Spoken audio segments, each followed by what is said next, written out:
Bonjour à toutes et à tous et bienvenue dans ce nouveau JT. Nous sommes le vendredi 28 octobre. Au sommaire cette semaine, la salle Maurice Ravel était aux couleurs de la Croix-Rouge ce week-end à l'occasion de l'exposition philatélique. Négociants et collectionneurs se sont retrouvés à l'occasion de la sortie du nouveau bloc-feuillet de la Poste en collaboration avec la Croix-Rouge. Du 8 octobre au 24 novembre, Londe expose une série photo intitulée Les Habitants, imaginée par Valérie Jouve comme une flânerie au travers de notre ville. Et on poursuit notre balade avant que la végétation ne se mette au repos. L'association Ursine Nature nous propose un bain de forêt, de quoi affûter nos sens sur les transformations silencieuses qui s'y opèrent.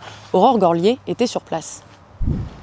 Le premier bloc-feuillet émis par la Poste en partenariat avec la Croix-Rouge remonte à 1914. Ce bloc-feuillet était présent ce week-end à la salle Maurice Ravel lors de l'exposition philatélique. Rétrospective historique avec Alain Israël, président du club thématique Croix-Rouge.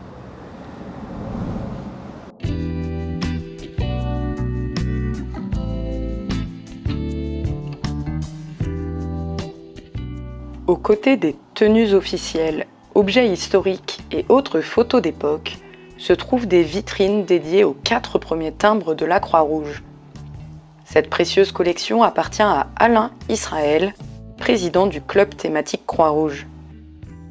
Donc ça, c'est une planche effectivement de 150 timbres, donc voilà, qui est coupée effectivement par un millésime. Voilà. Donc partant de ça, il y a eu après le timbre, ça c'était ce qu'on appelait le timbre provisoire, et ça c'est le timbre réel, hein, où vous avez effectivement le 5 centimes qui est directement incrusté dans le timbre. Ça c'est un repiquage de 5 centimes, et là il est directement dans la figurine. C'est la fiche que vous avez là-bas, donc voilà. Partant de là, il y a eu effectivement chaque année, le 4, c'est le millésime de 1914, 1915, 1916. 4, 5, 6. Voilà. Ici, vous avez les affiches publicitaires de l'époque qui disaient aux gens il faut acheter le timbre sur vos courriers, etc., que ça aille au profit de la Croix-Rouge. Donc il y a eu une planche. Je pense que même la Poste ne l'a pas. Voilà. C'est une pièce assez rare, voilà.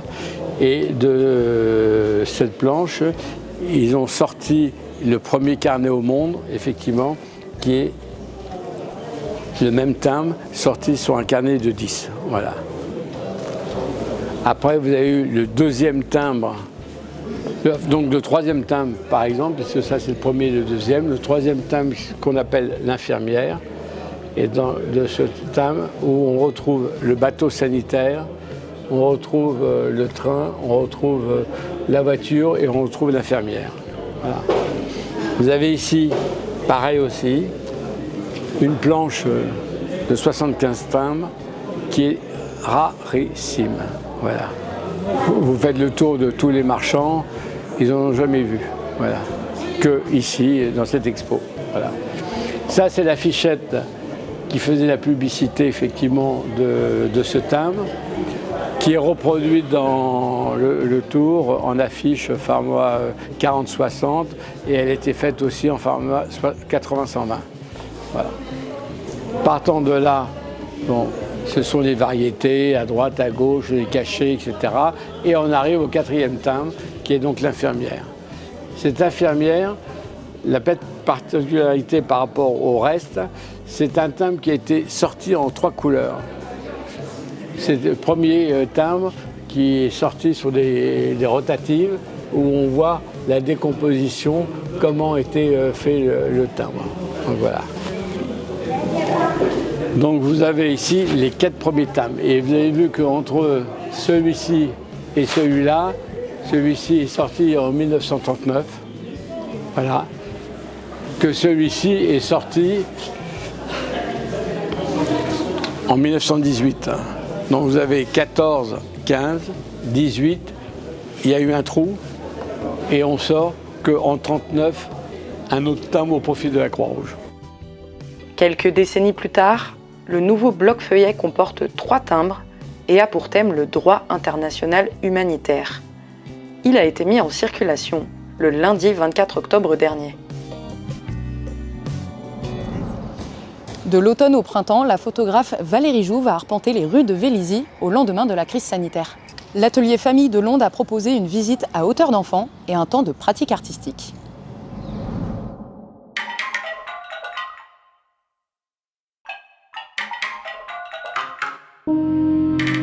Au Centre d'art de Londe, on propose des ateliers créatifs qui du coup mêlent enfants et parents, leur proposent de venir nous rencontrer à la galerie autour de l'exposition pour une petite visite guidée de l'expo à hauteur d'enfant. Est-ce que certains sont déjà venus au Centre d'art de Londe? Est-ce que vous connaissez déjà un petit peu le lieu ou pas?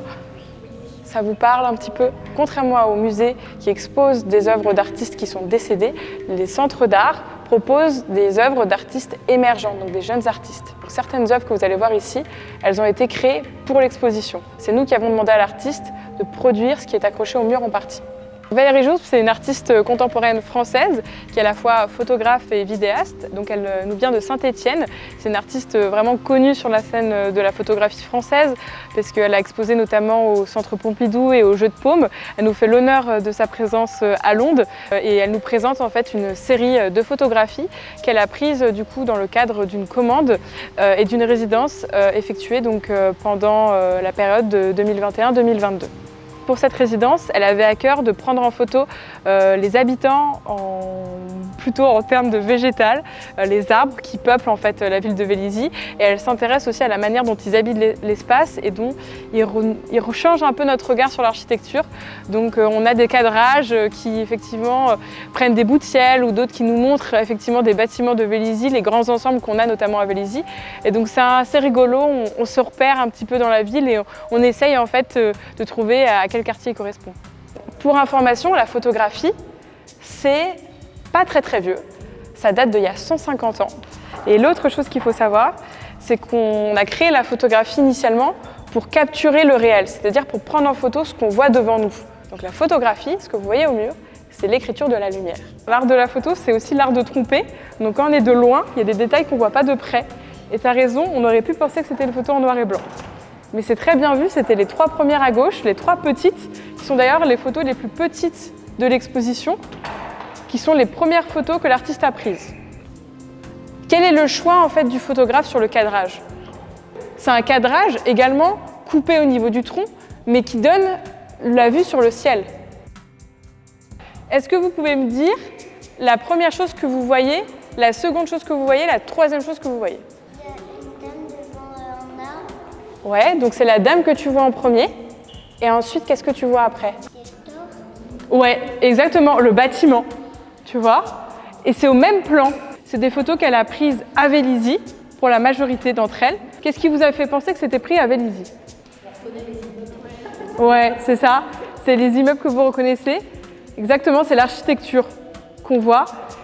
Je te laisse la parole, Fabienne. Je propose de trouver des petites images ou de faire des dessins que vous allez coller dans votre carte. Et on vous a mis pour ça des feux, de la peinture, des magazines à découper avec des images de Vélizy. Donc l'idée, c'est de trouver des éléments qui font partie de votre vie de tous les jours.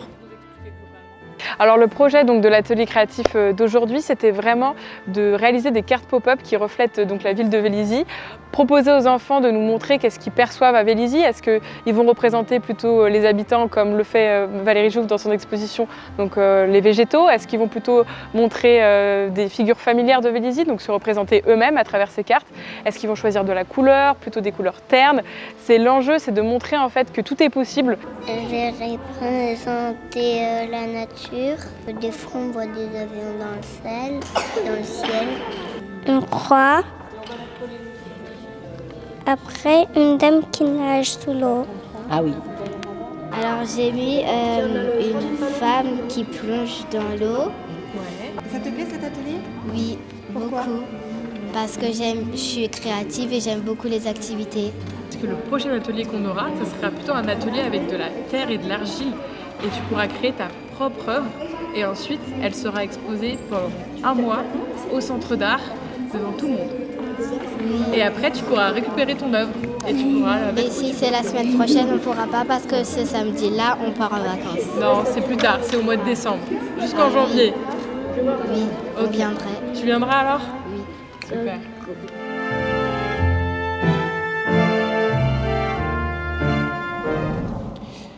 En raison de la sécheresse de cet été, arbres et arbustes se sont adaptés ou ont dépéri. Observer et comprendre ces phénomènes, c'était le pari de la balade d'automne guidée par Cyril Laurentin.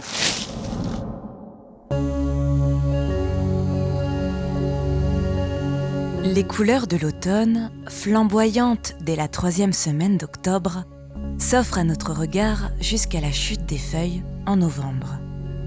Ursine Nature, qui protège la biodiversité des 1100 hectares de forêt de Meudon, nous plonge au cœur de cette mutation. C'est une saison qui est fascinante parce qu'en fait, on a souvent l'envie de se promener dans la forêt en automne. Il faut savoir qu'il y a des particules chimiques, des petites bactéries, des choses que l'on ingère, que l'on respire quand on est dans la forêt. Ils nous permettent d'avoir des émotions d'ailleurs de bien-être. En octobre, on peut ramasser des bois de chevreuil, croiser des papillons migrateurs nés en été dans des pays plus au nord, apercevoir des chauves-souris en chasse le soir, la nuit ou au crépuscule. Notre guide nous demande de fermer les yeux pour mieux écouter la faune qui nous entoure. Pour faire le chant du rouge-gorge, tu tournes. Et tu essayes de faire exactement pareil. Comme ça? Ouais. Ne fais pas trop, il va venir t'attaquer. Exactement. C'est agressif. Le rouge-gorge est territorial. Bravo. Ursine Nature propose des flâneries en forêt pour savoir reconnaître la capacité de résilience de la forêt de Meudon, c'est-à-dire sa résistance au choc. Nous avons depuis quelques années des stress hydriques qui sont subis par les arbres, tantôt des printemps très humides comme en 2016, tantôt des étés très secs comme cette année. Cette année, c'était un peu particulier parce que, pour ma part, j'ai vu des arbres dont la couronne s'est dégarnie en quelques semaines, qui ont laissé tomber des feuilles vertes, alors que les feuilles tombent à l'automne, mais dépigmentées, on va dire, pour s'adapter au manque d'eau. C'est normal, à un certain âge, de faire une descente de cime, de faire moins de branches, moins de feuilles, et de laisser sécher les branches qui sont tout en haut. Il y a un houppier qui va se redessiner en quelques années, quelques décennies, un peu plus bas. On appelle ça une descente de cime. C'est comme quand on est plus vieux. Eh ben, nous, on fait pareil. Il y a des arbres qui ne savent pas anticiper un épisode de sécheresse intense et qui vont, sous l'effet du stress, se défaire de ses feuilles parce qu'il n'a plus les moyens de puiser suffisamment d'eau pour l'alimenter. Et s'il y a une évapotranspiration alors qu'il n'y a pas assez d'eau dans le sol, ben, il peut se créer des bulles d'air dans les vaisseaux qui conduisent la sève. Et ça crée une embolie. C'est-à-dire que là, la circulation se bloque. Et donc l'arbre dépérit puisque la sève ne circule plus.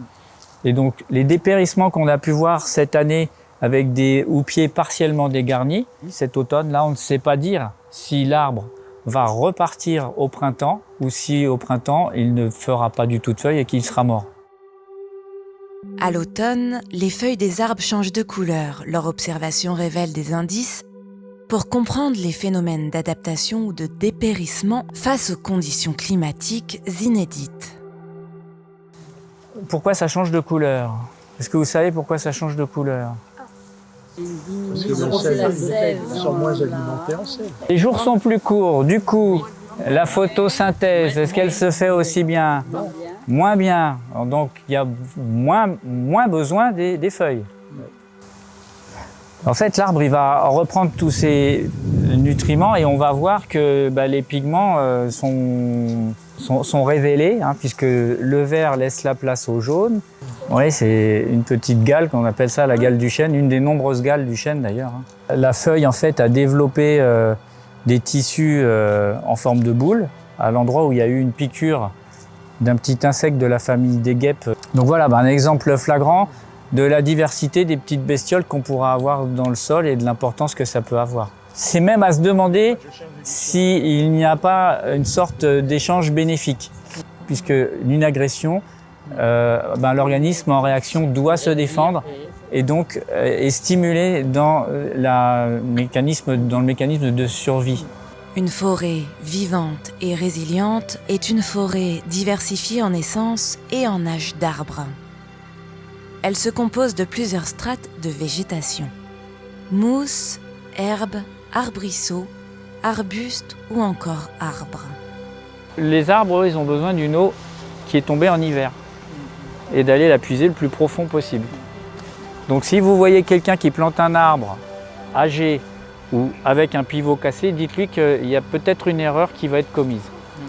Toute l'eau qui va tomber au printemps et en été, c'est de l'eau qui va tomber sur les feuilles et sur le sol, qui va tout de suite s'évaporer pour former des nuages, retomber en précipitation, qui va tout de suite s'évaporer, retomber en précipitation. C'est pas la même eau. Un arbre va puiser de l'eau en profondeur et donc les arbustes ont un enracinement moins profond que les arbres. Certains arbustes ont beaucoup plus souffert que les arbres puisque le sol s'est asséché et certains arbustes avaient des enracinements superficiels. J'ai vu des sureaux secs, complètement morts, au pied de chênes qui eux s'en sortaient bien. Décomposition des matériaux, feuilles tombées colonisées par des champignons ou des bactéries, des transformations silencieuses s'opèrent en automne au niveau du tapis forestier pour servir le printemps suivant. Quand il va y avoir de la gelée, il y a beaucoup d'animaux qui vont mourir avec le froid et le gel. S'il y a une épaisseur de litière forestière suffisante, eh bien, il va y avoir une partie de la vie du sol hors gel et donc qui va pouvoir rester en vie. D'où l'importance d'avoir une litière forestière, un sol forestier le plus souple possible, le plus épais possible. Parce que là où il n'y aura pas cette couche de vie, finalement, on aura un sol stérile. Il faut le préserver, le sol, parce que c'est une couche de vie très fine. Pour entrer en résonance avec les mystères de la nature, Ursine Nature vous concocte encore de nombreuses surprises.